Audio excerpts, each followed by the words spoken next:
so now, whoa, a lot of things. Akai is a first pick, though. Is that what you're expecting? No.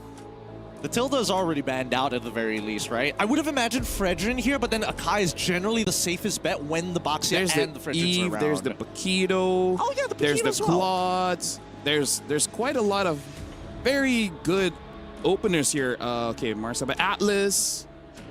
There you go. I almost expected the Atlas to be that first blue side pick, but I think Troll also likes to go ahead and see kind of what's being picked up before they lock in Troll's pick. And so the Akai might just be one of the safer options for them. Now, the Paquito is open, like you mentioned.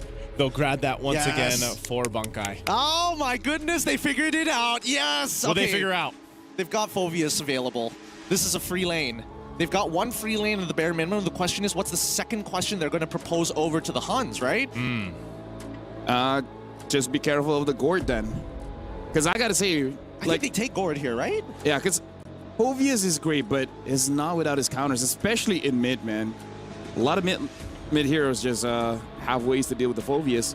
Lear, Gord, Lilia, Eve. There's the Eve.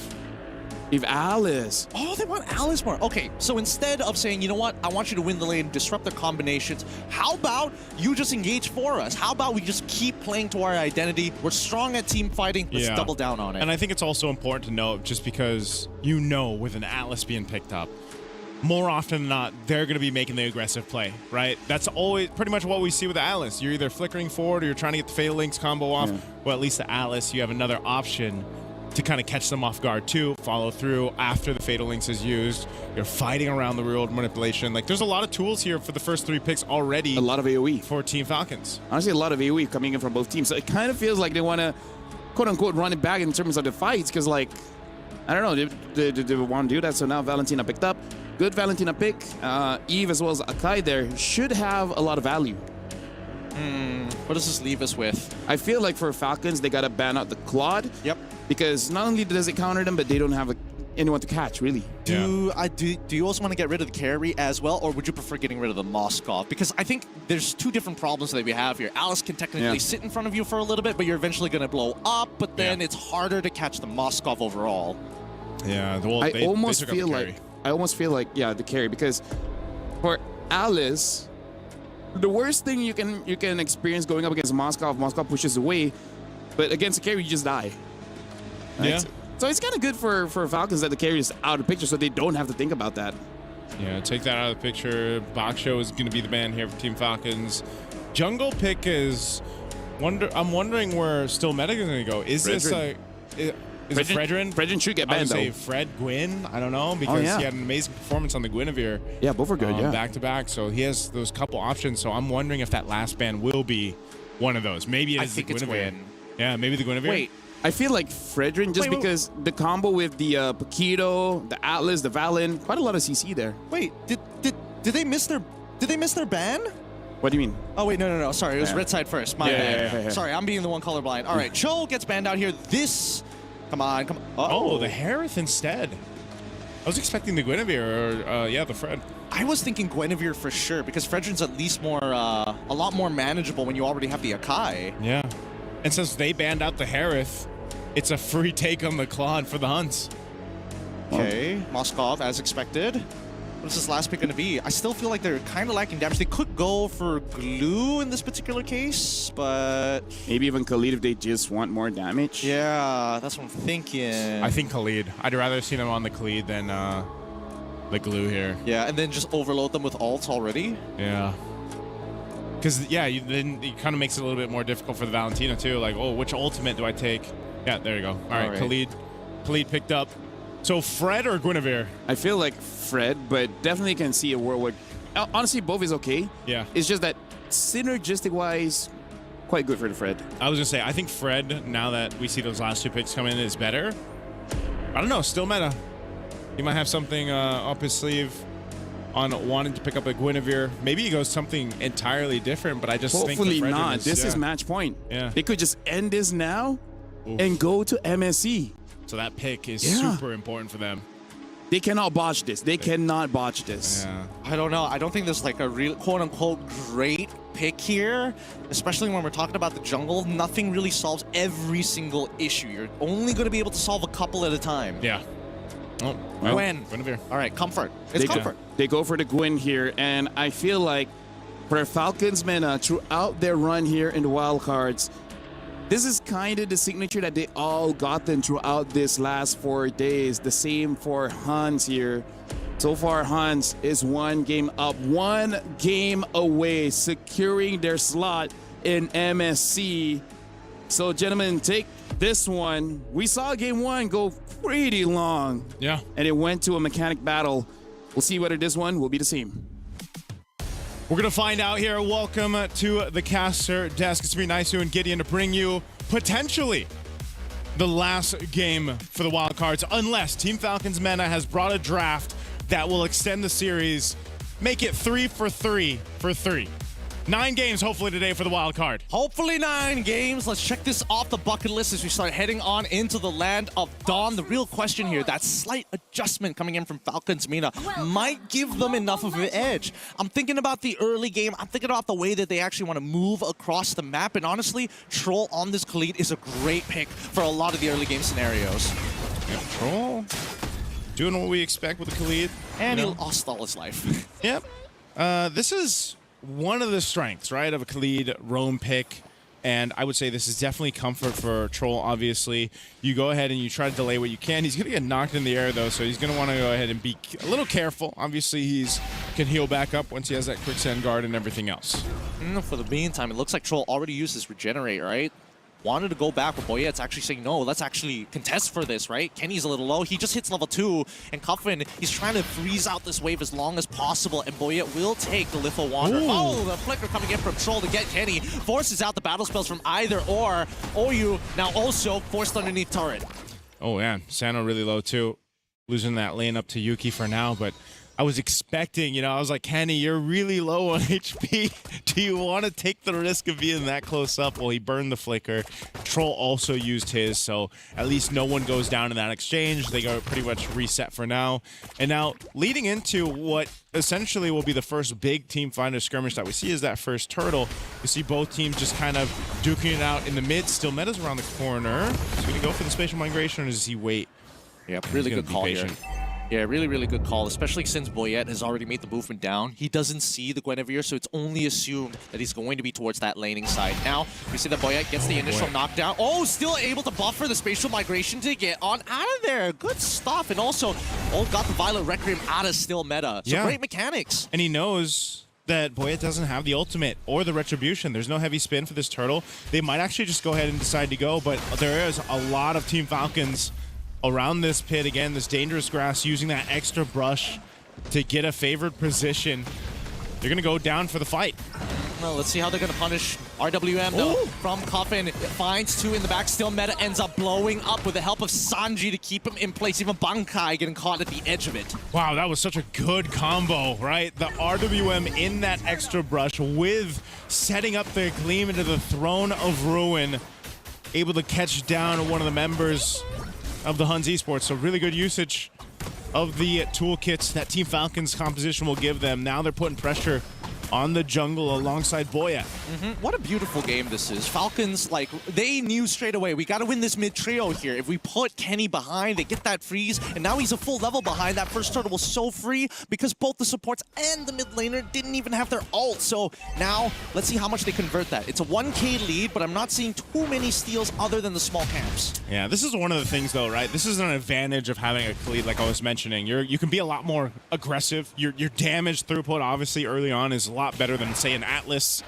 You're just kind of like hovering around, slowing people down. Like, Khalid's a lot more deadly. So, but now, once you have that level 4 for OU, which he should be pretty close to, or he just got it, now that's where he's threatening, right? So now Team Falcons might have to be a little bit more crucial on how they approach some of these fights, but they've been just being very patient, I'd say, waiting for those moments. And, sometimes that kind of passiveness might be better to not get caught out by still meta on this Guinevere. Oh, look at, man, I think Boyette, he's got the timers down, right? He is confirming, double-checking, and also making sure that he is watching the mid lane movement to know for sure whether still meta is around the area. Again, Really great communication so far for the early stages of the game. It gets a little scary towards the mid-game. We have yet to see Falcons make that awkward call of, hey, Boya goes forward and Troll says, we're all going backwards. Yeah, this is a lot like our previous game, right? Or it's kind of like a slow cooking type of game. You got to let it kind of build up.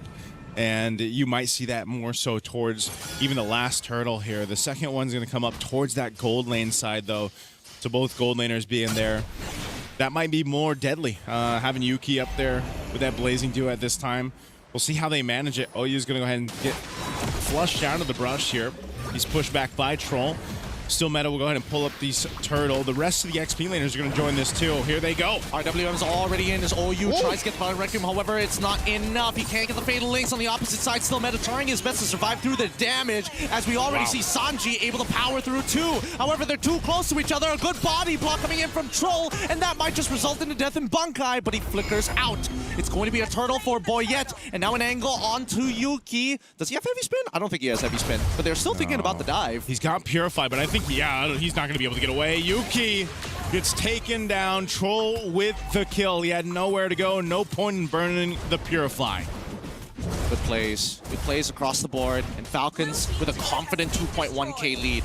But Huns are not down and out for the count just yet. They trade tier 1 down on the bottom side, and Bunkai, last game he was doing like phenomenally well. Not only was he beating up Sanji, he was still able to attack Sano in the backlight. Now, it just feels like he's been so sandbagged, right? Like he joins his fight super late, and even when he wants to peel, he's actually just making Sanji stronger. Yeah, it's one of those things too where just the kind of power spike with the Alice is just you feel it a lot more. Right, sitting on those 2 kills. Oh, hold on, mid. Heavy spin into the RW, it's going to be enough to find OU, man. It's so unlucky. It's really, really tough to kind of find an angle. Falcons are making sure they are punishing him hard. Yeah, I don't think he's really been able to use the Fatal Links, man. Like, he's just, you know, OU's dealing with a heavy spin. He's locked down half the time, and that's really good usage of the Boyette combination with the real-world manipulation. So Meta trying to keep them off of this turret. Whoa! Okay, still Meta may have overextended there. He thought he had enough damage against Sano, and honestly he does, but if he doesn't land the Violent Requiem or the Spatial Migration, I don't see it happening. And now that's going to be a tier 1 down bot side for free for the Falcons.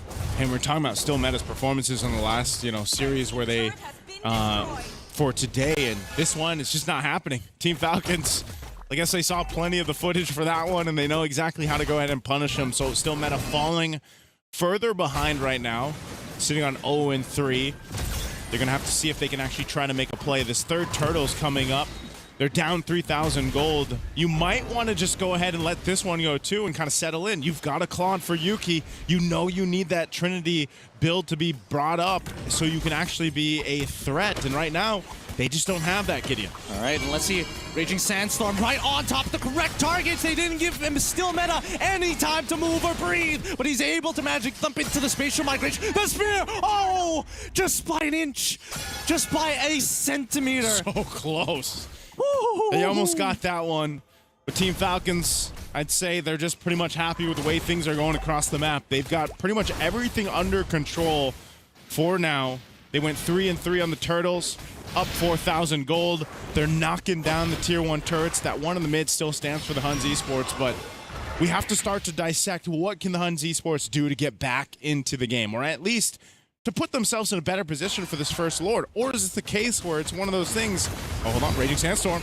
Sano already getting some play. Oh, Fatal Links onto 3 targets, but the RWM is a very good response on the opposite side. Bunkai tries his best, but Sano takes out OU. Flicker coming in from Bunkai, not good enough. They can't cut through these tanks. They're just too big, too thick to deal with. RWM from Cuffin, and even Sano's starting to get involved. Sanji already deep in enemy territory. He's got to run, and the Huns can't do much about it. 2-0 in favor of the Falcons. Man, I just feel like the composition can't do too much about anything. You know, that's kind of what it feels like. Not just Bunkai, but even Kenny. Kenny on the Valentina really hasn't been able to do too much. They do hold on to the mid turret, but This is not a fight that they want to go for. They're just not there. I mean, even in the last fight, you saw Yuki use the Blazing Duet. It just tickled everyone. It didn't even do any damage just yet. I think we need to pull up the item list. I think we need to see how far technically is the Huns behind. And now we only see that it's only 2 items compared to an almost complete Trinity build, but even Sano doesn't really quote-unquote participate in these fights. Yeah, you can see it. There's a disparity here, even in the jungle, of course. That's making it really difficult for still meta. The mid lane, we were wondering, you know, with Valentina, I mean, this has been a discussion throughout Wildcards. Raging Sandstorm. On to Yuki, forcing him to take the BMI backwards. Troll can keep on going as RWN is here. The heavy spin is great. Troll can take the damage. Fatal links into 2 as the Blazing Duet finally comes out. Troll will give everything. Flicks away. Sano able to get the BMI. Oh my goodness. The counter RWN from Kenny as Bankai covers him from Boyette. Now Troll, he's done everything. He tried his best and still a 3-for-1 trade in favor of the Huns. What just happened to Team Falcons? That one was not in their favor. It was a bit messy. Still meta still goes down though. They locked him down, but the Huns Esports followed through by coming back for it. So now still meta's up.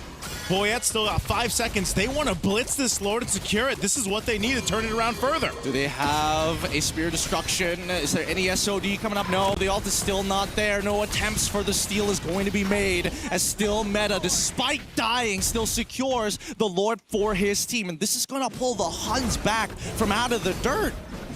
Man, that's massive for them. This is exactly what they needed. You know, before that, I was just saying, you know, what can they do? It just felt like they weren't exactly online, and these small wins will help. Here's a conceal. They want a sandwich. Oh, they want to get on top of Yuki, and now the heavy spin is already out, but now here comes Oyu, who's able to slow them just enough to terrify into the fatal legs. Kenny! Amazing shadow strike to turn this around. 2-0 again, and they're going for more as the Huns run down Sanji all the way from the top side. Team Falcons, I think they're just being a little overconfident in this. They knew that Cuffin and Sano were on the other side of the map. They went for it. And the Huns Esports will just punish Team Falcons. At that, I mean, that was essentially clipping the wings right now. The lead has been gone. I mean, look at this. They go in with Sanji. Cuffin was there, but he just kind of disengages because this is not a fight he wants to be a part of. Yeah, it's crazy stuff, man. It's crazy stuff. Now, this is still part of the replay. As we saw, a lot of it just comes down to, can we actually hit Yuki with the right ability, right? And unfortunately, they weren't able to find that. But now let's jump right into the action here, right? They've already managed to defend themselves from the Lord. A lot of holy shielding gone, but at least Cuffin was able to get an Ice Queen's wand, so maybe those situations won't happen again. I don't know, maybe he just doesn't want to give the shutdown, or, you know, just decided that wouldn't be best if he was there, part of that fight, but either way, that one's done, and the Huns Esports now swinging the pendulum in their favor. They've got plenty of time to go ahead and wait for things to get even more established, so it doesn't really matter that still meta died multiple times for the rest of the game. His team has essentially gotten to where they are a big threat as a whole. Now that we've seen the Fatal Links combination, we've seen Yuki being able to actually pump out the damage. He's done time on the clock to go ahead and get to where he needs to be. If you're Team Falcons, this is where you need to see Cuffin and Sino come together and pull through for the team to get to a Game 3, because right now, the Huns Esports seems to have them figured out. Yeah, I think right now we just need to see an outstanding performance coming out from Sano, right? Cuffin can only do so much, and I think that the ideas from Boyette and Troll are genuinely good. It's just that everybody needs to be on the same page about this. Huns, they're great at team fighting, they're great on that defense, but at the same time, if they stick too close to each other, that RWM will punish them once again. Okay, let's see. Team Falcons just kind of scouting out their side of the jungle. They've got to be so cautious on not getting overstep, not being overzealous. Boyette's heavy spin has been such a cornerstone with trying to set things up around the RWM of Cuffin, and now that the Lord is up, we'll see what they decide to do. They're going to still put pressure on the bottom side. The Huns working on that wave to keep some pressure. They spot it out, so Team Falcons, they don't actually go with the Lord just yet. They're going to delay it a little bit further, and we could just see a full-on team fight for this one. Team Falcons knows how crucial it is. They don't slip further behind earlier on with a 4,000 gold lead nearly has been dissipated, now in favor of 2,000 for the Huns. They wait patiently. OU has a flicker, Fatal Links available for him. It depends who he catches out. You have Sano on the other side. He's gonna have to rely on the SOD. No, please, Sano. He's got to. Every time he shows up, it's going to be a movement from the Huns and even from Falcon M. He wants to clear that bottom. He needs to hit the SOD here. There's no choice. He has to clear this wave, and now the Huns are on the attack. OU tries, but now the RWS stops him in his tracks. However, we see Guinevere on the opposite side on top of Boyette. Bankai takes out Sanji as this entire sequence is going to be played one more time just for your entertainment. Okay, who got the Lord? Okay, thank goodness. Okay. Thank goodness. Let's get right into this, right? Because now with the Lord already in their hands, this means that this game, it's gonna drag out a little bit longer than we would have liked. Okay, that may be a preview for the future here. Divine Glaive, though, locked in for Cuffin. They got the Lord off of that. Now they're the ones turning things around, ready to knock on the base turrets of the Huns Esports. They're working on the bottom base turret without Still Meta and Ewc. This is not a defense that they can take. So bottom base turret goes, mid Lord pushing up to the tier 2. By that time, everyone from the Huns Esports is ready for this defense. A charge from the Lord. Does Team Falcons look to end it here? They're going to make the attempt, but first OU, he's going to look towards Boyette. He's trying to force out the heavy spin. Oh, Ewc gets blown up by the RWM into Sanji's engagement. And this game should be done for. 2-0 as Falcons go straight for the crystal. Oh, you're going to make the attempt here, but he already used his Fatal Links. He's just there for an extra body as Bankai tries. The spell vap is good, but not good enough. The stolen heavy spin to clear out the rest of these minions. But it's just one man. We go over to a potential game. Hey, hit the base, man. Hit the base. I'm trying to set this up for you. There we go. A game 3 for Falcons. Don't know why they hesitated there at the end. You know what? You were just spitting out so well, Gideon. They wanted to hear some more, man. They're like, keep glazing us. Keep going. Keep going. They needed to, because that one almost slipped